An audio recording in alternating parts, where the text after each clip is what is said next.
The Adventurer by C. M. Kornbluth. For every evil under the sun there's an answer. It may be a simple, direct answer. It may be one that takes years and seems unrelated to the problem. But there's an answer of a kind. President Folsom the 24th said petulantly to his Secretary of the Treasury, "Blow me to hell, Bannister, if I understood a single word of that. Why can't I buy the Nicolaides collection? And don't start with the rediscount and the Series W business again. Just tell me why." The Secretary of the Treasury said with an air of apprehension and a thread-like feeling across his throat, "It boils down to no money, Mr. President." The President was too engrossed in thoughts of the marvelous collection to fly into a rage. "It's such a bargain," he said mournfully.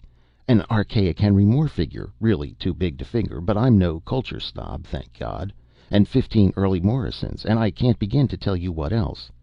He looked hopefully at the Secretary of Public Opinion. "Mightn't I seize it for the public good or something?" The Secretary of Public Opinion shook his head. His pose was gruffly professional. "Not a chance, Mr. President. We'd never get away with it. The art lovers would scream to high heaven." "I suppose so. Why isn't there any money?" He had swiveled dangerously on the Secretary of the Treasury again. "Sir, purchases of the new Series W bond issue have lagged badly because potential buyers have been attracted to—" "Stop it, stop it, stop it! You know I can't make head or tail of that stuff. Where's the money going?" The Director of the Budget said cautiously, "Mr. President, during the biennium just ending, the Department of Defense accounted for 78% of expenditures." The Secretary of Defense growled, "Now wait a minute, Felder. We were voted—" The President interrupted, raging weakly, "Oh, you rascals. My father would have known what to do with you, but don't think I can't handle it. Don't think you can hoodwink me." He punched a button ferociously. His silly face was contorted with rage, and there was a certain tension on all the faces around the cabinet table. Panels slid down abruptly in the walls, revealing grim-faced Secret Service men. Each cabinet officer was covered by at least 2 automatic rifles. "Take that traitor away!" the President yelled. His finger pointed at the Secretary of Defense, who slumped over the table, sobbing. 2 Secret Service men half carried him from the room. President Folsom the 24th leaned back, thrusting out his lower lip. He told the Secretary of the Treasury, "Get me the money for the Nicolaides collection. Do you understand? I don't care how you do it. Get it." He glared at the Secretary of Public Opinion. "Have you any comments?" "No, Mr. President." "All right, then." The President unbent and said plaintively, "I don't see why you all can't be more reasonable. I'm a very reasonable man. I don't see why I can't have a few pleasures along with my responsibilities. Really, I don't. And I'm sensitive. I don't like these scenes." "Very well, that's all. The cabinet meeting is adjourned." They rose and left silently in the order of their seniority. The President noticed that the panels were still down, and pushed the button that raised them again and hid the granite-faced Secret Service men. He took out of his pocket a late Morrison fingering piece and turned it over in his hand, a smile of relaxation and bliss spreading over his face. Such amusing textural contrast, such unexpected variations on the classic sequences. The Cabinet, less the Secretary of Defense, was holding a rump meeting in an untapped corner of the White House gymnasium. "God," the Secretary of State said, white-faced. "Poor old Willie." The professionally gruff Secretary of Public Opinion said, "We should murder the bastard. I don't care what happens." The Director of the Budget said dryly, "We all know what would happen. President Folsom the 25th would take office. No, we've got to keep plugging as before. Nothing short of the invincible can topple the Republic." "What about a war?" the Secretary of Commerce demanded fiercely. "We've no proof that our program will work. What about a war?" State said wearily, "Not while there's a balance of power, my dear man. The low Callisto question proved that. The Republic and the Soviet fell all over themselves trying to patch things up as soon as it seemed like there would be real shooting. Folsom the 24th and His Excellency Premier Yersinsky know at least that much." The Secretary of the Treasury said, What would you all think of Steiner for defense? The director of the budget was astonished. Would he take it? Treasury cleared his throat. As a matter of fact, I asked him to stop by right about now. He hurled a medicine ball into the budgetary gut. "Ooh," said the director. "You bastard. Steiner would be perfect. He runs standards like a watch." He treacherously fired the medicine ball at the Secretary of Raw Materials, who blandly caught it and slammed it back. "Here he comes," said the Secretary of Raw Materials. "Steiner, come and sweat some oleo off." Steiner ambled over, a squat man in his 50s, and said, "I don't mind if I do. Where's Willie?" State said, "The President unmasked him as a traitor. He's probably been executed by now." Steiner looked grim, and grimmer yet when the Secretary of the Treasury said deadpan, "We want to propose you for defense." "I'm happy in standards," Steiner said. "Safer, too. The man's father took an interest in science, but the man never comes around. Things are very quiet. Why don't you invite Winch from the National Art Commission? It wouldn't be much of a change for the worse for him." "No brains," the Secretary for Raw Materials said briefly. "Heads up." Steiner caught the ball and slugged it back at him. "What good are brains?" he asked quietly. "Close the ranks, gentlemen," State said. "These long shots are too hard on my arms." The ranks closed, and the cabinet told Steiner what good were brains. He ended by accepting. "The Moon is all Republic. Mars is all Soviet. Titan is all Republic. Ganymede is all Soviet. But Io and Callisto, by the Treaty of Greenwich, are half and half, Republic and Soviet. Down the main street of the principal settlement on Io runs an invisible line. On one side of the line, the principal settlement is known as New Pittsburgh. On the other side, it's known as Nizhny Magnitogorsk." Into a miner's home in New Pittsburgh one day an 8-year-old boy named Grayson staggered, bleeding from the head. His eyes were swollen almost shut. His father lurched to his feet, knocking over a bottle. He looked stupidly at the bottle, set it upright too late to save much of the alcohol, and then stared fixedly at the boy. "See what you made me do, you little bastard!" he growled, and fetched the boy a clout on his bleeding head that sent him spinning against the wall of the hut. The boy got up slowly and silently, there seemed to be something wrong with his left arm, and glowered at his father. He said nothing. "Fighting again," the father said in a would-be fierce voice. His eyes fell under the peculiar fire in the boy's stare. "Damn fool!" A woman came in from the kitchen. She was tall and thin. In a flat voice she said to the man, "Get out of here." The man hiccuped and said, "Your brat spilled my bottle. Gimme $1." In the same flat voice, "I have to buy food." "I said gimme $1." The man slapped her face. It did not change, and wrenched a small purse from the string that suspended it around her neck.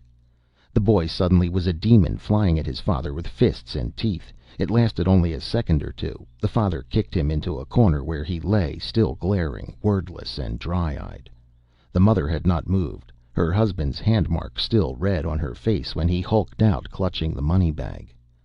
Mrs. Grayson at last crouched in the corner with the 8-year-old boy. "Little Tommy," she said softly. "My little Tommy, did you cross the line again?" He was blubbering into her arms hysterically as she caressed him. At last he was able to say, "I didn't cross the line, Mom. Not this time. It was in school. They said our name was really Krasinski." "God damn him!" the boy shrieked. "They said his grandfather was named Krasinski, and he moved over the line and changed his name to Grayson. God damn him, doing that to us!" "Now, darling," his mother said, caressing him. "Now, darling." His trembling began to ebb. She said, "Let's get the spools, Tommy. You mustn't fall behind in school. You owe that to me, don't you, darling?" "Yes, Mom," he said. He threw his spindly arms around her and kissed her. "Get out the spools. We'll show him. I mean them." President Folsom XXIV lay on his deathbed, feeling no pain, mostly because his personal physician had pumped him full of morphine. Dr. Barnes sat by the bed, holding the presidential wrist and waiting, occasionally nodding off and recovering with a belligerent stare around the room.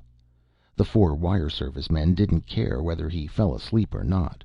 They were worriedly discussing the nature and habits of the president's firstborn, who would shortly succeed to the highest office in the republic. "A firebrand, they tell me," the AP man said unhappily. "Firebrands I don't mind," the UP man said. He can send out all the inflammatory notes he wants, just as long as he isn't a fiend for exercise. I'm not as young as I once was. You boys wouldn't remember the old president, Folsom the 22nd. He used to do point-to-point hiking. He worshipped old FDR. The INS man said, lowering his voice, "Then he was worshipping the wrong Roosevelt. Teddy was the athlete." Dr. Barnes started, dropped the presidential wrist, and held a mirror to the mouth for a moment. "Gentlemen," he said, "the president is dead." "Okay," the AP man said. "Let's go, boys. I'll send in the flash. UP, you go cover the College of Electors. INS, get onto the president-elect. Trib, collect some interviews and background." The door opened abruptly. A colonel of infantry was standing there, breathing hard, with an automatic rifle at port. "Is he dead?" he asked. "Yes," the AP man said. "If you'll let me pass." "Nobody leaves the room," the colonel said grimly. "I represent General Slocum, acting president of the Republic. The College of Electors is acting now to ratify—" A burst of gunfire caught the colonel in the back. He spun and fell with a single hoarse cry. More gunfire sounded through the White House. A Secret Service man ducked his head through the door. "President's dead? You boys stay put. We'll have this thing cleaned up in an hour." He vanished. The doctor sputtered his alarm, and the newsmen ignored him with professional poise. The AP man asked, "Now, who's Slocum? Defense Command?" INS said, "I remember him. 3 stars. He headed up the Tactical Airborne Force out in Kansas 4-5 years ago. I think he was retired since then." A phosphorus grenade crashed through the window and exploded with a globe of yellow flame the size of a basketball. Dense clouds of phosphorus pentoxide gushed from it, and the sprinkler system switched on, drenching the room. "Come on!" hacked the AP man, and they scrambled from the room and slammed the door. The doctor's coat was burning in 2 or 3 places, and he was retching feebly on the corridor floor. They tore his coat off and flung it back into the room. The UP man, swearing horribly, dug a sizzling bit of phosphorus from the back of his hand with a penknife and collapsed, sweating, when it was out.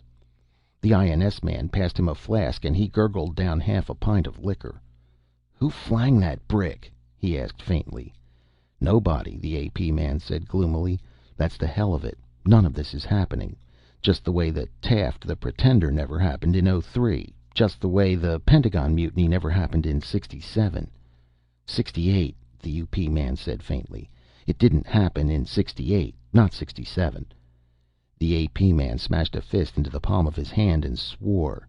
"God damn," he said. "Some day I'd like to—" He broke off and was bitterly silent. The UP man must have been a little dislocated with shock and quite drunk to talk the way he did. "Me too," he said. "Like to tell the story. Maybe it was '67, not '68. I'm not sure now. Can't write it down, so the details get lost, and then after a while it didn't happen at all. Revolution'd be a good deal, but it takes people to make revolution. People with eyes and ears and memories. We make things not happen, and we make people not see and not hear." He slumped back against the corridor wall, nursing his burned hand. The others were watching him, very scared. Then the AP man caught sight of the Secretary of Defense striding down the corridor, flanked by Secret Service men. "Mr. Steiner," he called, "what's the picture?" Steiner stopped, breathing heavily, and said, "Slocum's barricaded in the Oval Study. They don't want to smash in. He's about the only one left. There were only 50 or so. The acting president's taken charge at the study. You want to come along?" They did, and even hauled the UP man after them. The acting president, who would be President Folsom the 25th as soon as the Electoral College got around to it, had his father's face, the petulant lip, the soft jowl on a hard young body. He also had an auto rifle ready to fire from the hip. Most of the cabinet was present. When the Secretary of Defense arrived, he turned on him. "Steiner," he said nastily, "can you explain why there should be a rebellion against the Republic in your department?" "Mr. President," Steiner said, "Slocum was retired on my recommendation 2 years ago.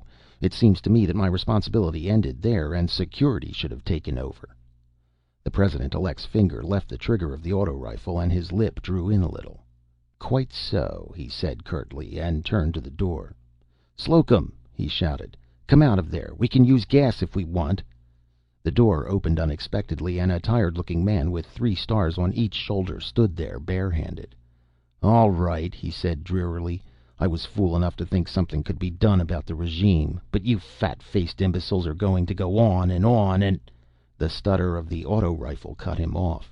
The President-elect's knuckles were white as he clutched the piece's forearm and grip. The torrent of slugs continued to hack and plow through the general's body until the magazine was empty. "Burn that," he said curtly, turning his back on it. "Dr. Barnes, come here. I want to know about my father's passing." The doctor, hoarse and red-eyed from the whiff of phosphorus smoke, spoke with him. The UP man had sagged drunkenly into a chair, but the other newsmen noted that Dr. Barnes glanced at them as he spoke in a confidential murmur. "Thank you, Doctor," the President-elect said at last decisively. He gestured to a Secret Service man. "Take those traitors away." They went numbly. The Secretary of State cleared his throat. "Mr. President," he said, "I take this opportunity to submit the resignations of myself and fellow cabinet members according to custom." "That's all right," the President-elect said. "You may as well stay on. I intend to run things myself anyway." He hefted the auto rifle. "You," he said to the Secretary of Public Opinion, "you have some work to do. Have the memory of my father's artistic preoccupations obliterated as soon as possible. I wish the Republic to assume a warlike posture." "Yes? What is it?"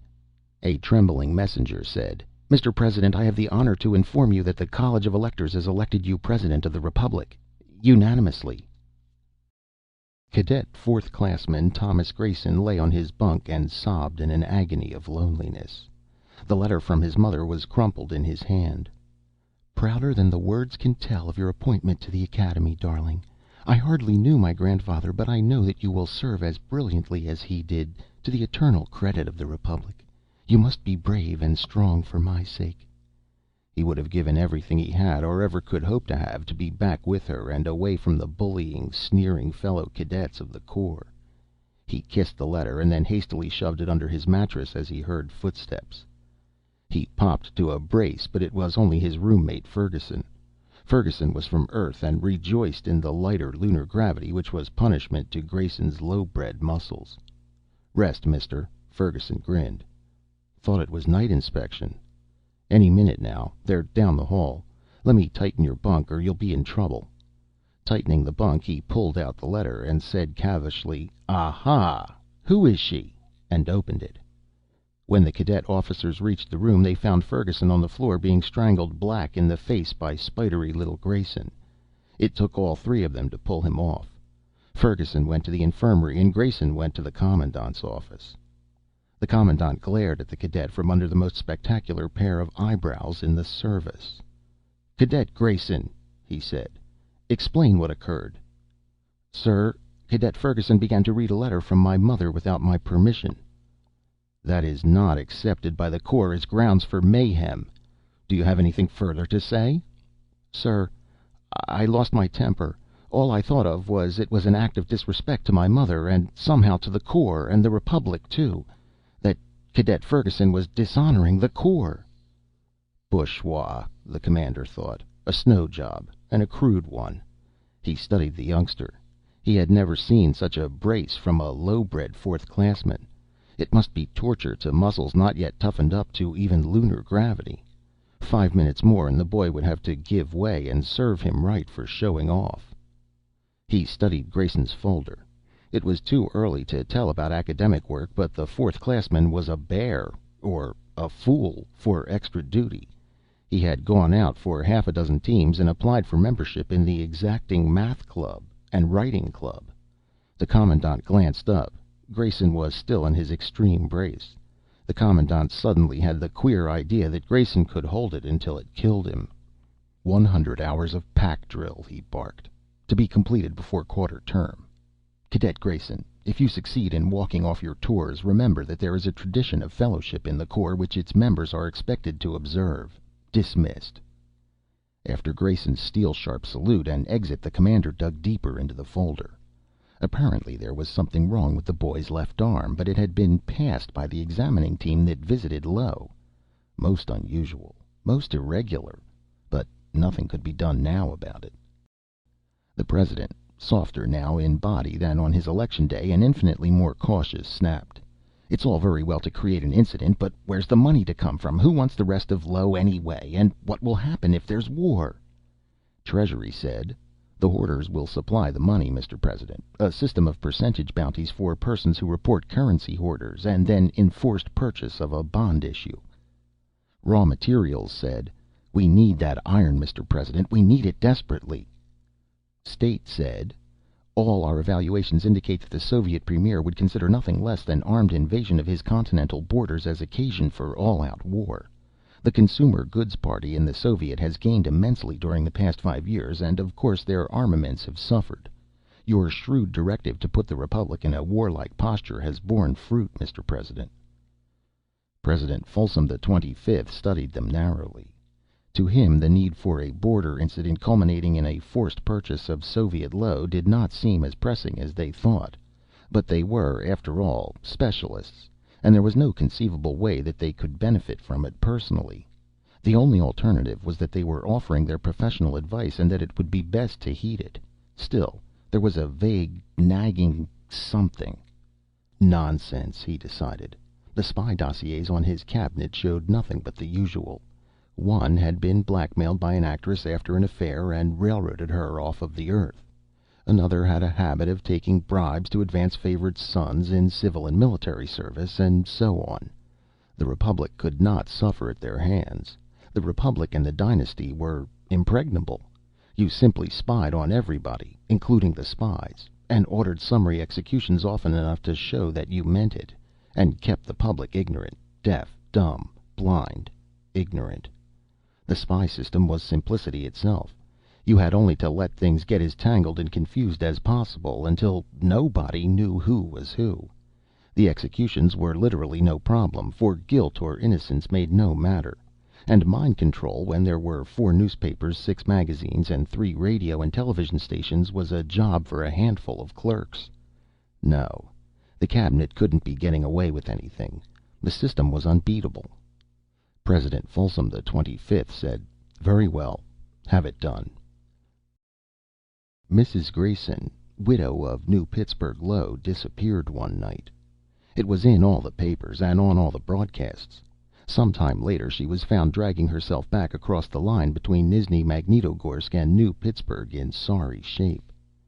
She had a terrible tale to tell about what she had suffered at the hands and so forth of the Nizhny Magnitogorskniks. A diplomatic note from the Republic to the Soviet was answered by another note, which was answered by the dispatch of the Republic's First Fleet to Low, which was answered by the dispatch of the Soviet's First and Fifth Fleets to Low. The Republic's First Fleet blew up the customary deserted target hulk, fulminated over a sneak sabotage attack, and moved in its destroyers. Battle was joined. Ensign Thomas Grayson took over the command of his destroyer when its captain was killed on his bridge. An electrified crew saw the strange, brooding youngster perform prodigies of skill and courage, and responded to them. In 1 week of desultory action, the battered destroyer had accounted for 7 Soviet destroyers and a cruiser. As soon as this penetrated to the flagship, Grayson was decorated and given a flotilla. His weird magnetism extended to every officer and man aboard the 7 craft. They struck like phantoms, cutting out cruisers and battle wagons in wild, unorthodox actions that couldn't have succeeded, but did, every time. Grayson was badly wounded twice, but his driving, nervous energy carried him through. He was decorated again and given the battle wagon of an ailing 4-striper. Without orders, he touched down on the Soviet side of Low, led out a landing party of Marines in bluejackets, cut through 2 regiments of Soviet infantry, and returned to his battle wagon with prisoners, the top civil and military administrators of Soviet Low. They discussed him nervously aboard the flagship. He has a mystical quality, Admiral. His men would follow him into an atomic furnace, and I almost believe he could bring them through safely if he wanted to." The laugh was nervous. "He doesn't look like much, but when he turns on the charm, watch out. He's a winner. Now I wonder what I mean by that." "I know what you mean. They turn up every so often. People who can't be stopped. People who have everything. Napoleons, Alexanders, Stalins, up from nowhere." "Suleiman, Hitler, Folsom I, Genghis Khan." "Well, let's get it over with." They tugged at their gold-braided jackets and signaled the honor guard. Grayson was piped aboard, received another decoration and another speech. This time he made a speech in return. President Folsom XXV, not knowing what else to do, had summoned his cabinet. "Well?" he rasped at the Secretary of Defense. Steiner said with a faint shrug, "Mr. President, there's nothing to be done. He has the fleet, he has the broadcasting facilities, he has the people."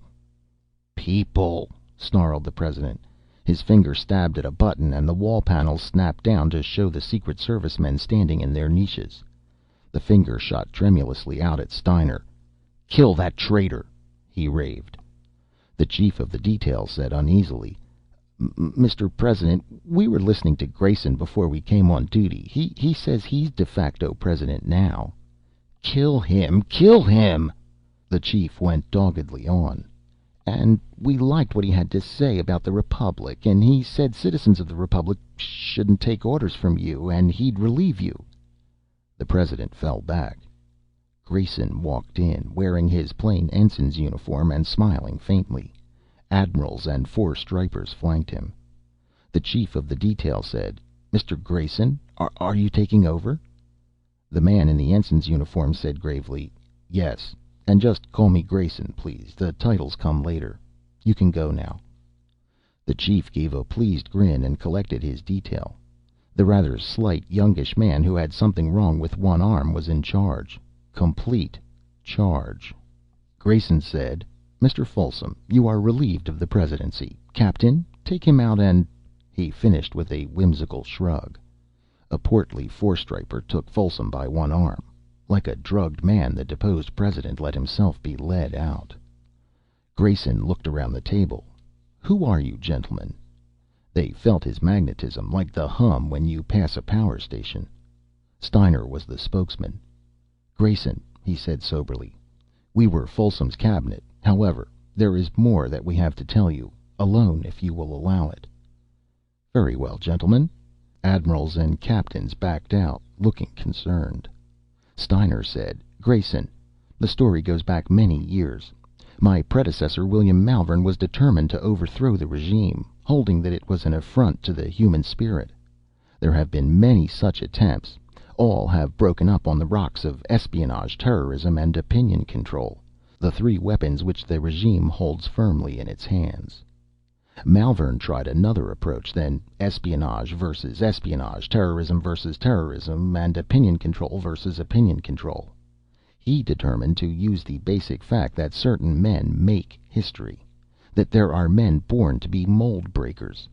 They are the Philips of Macedon, the Napoleons, Stalins, and Hitlers, the Suleimans, the adventurers. Again and again they flash across history, bringing down an ancient empire, turning ordinary soldiers of the line into unkillable demons of battle, uprooting cultures, breathing new life into moribund peoples. There are common denominators among all the adventurers. Intelligence, of course. Other things are more mysterious, but are always present. They are foreigners: Napoleon the Corsican, Hitler the Austrian, Stalin the Georgian, Philip the Macedonian. Always there is an Oedipus complex. Always there is physical deficiency: Napoleon's stature, Stalin's withered arm, and yours. Always there is a minority disability, real or fancied. This is a shock to you, Grayson, but you must face it. You were manufactured." Malvern packed the cabinet with the slyest double dealers he could find, and they went to work.